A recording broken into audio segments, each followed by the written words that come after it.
100 жылдык мааракесине карата иш-чараларды ачып берүү үчүн Жусуп Баласагын атындагы Кыргыз Улуттук университетинин ректору, география илимдеринин доктору, профессор Чонтоев Доктурбек Токтосартович агайыбызга сөз берсек.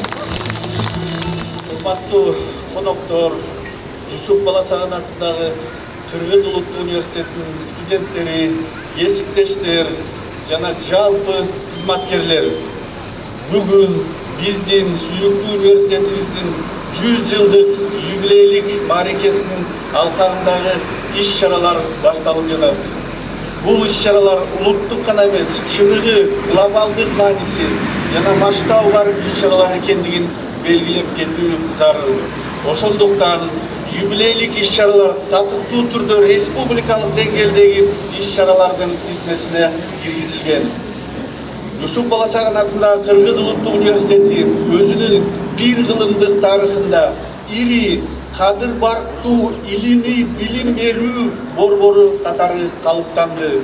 Борбордук Азиядагы жана дүйнөдөгү алдыңкы окуу жайлардын бирине айланып, бүтүрүүчүлөрдүн көптөгөн муундарына турмуштун башталышын камсыз кылууда.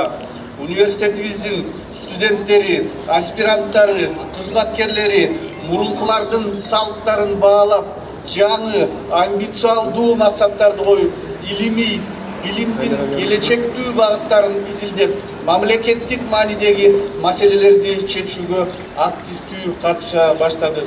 Биз жетишкендиктерибиз, калыптанган академиялык салттарыбыз, билим жана прогресс үчүн иштеп жаткан ынтымактуу жааматыбыз менен сыймыктанабыз.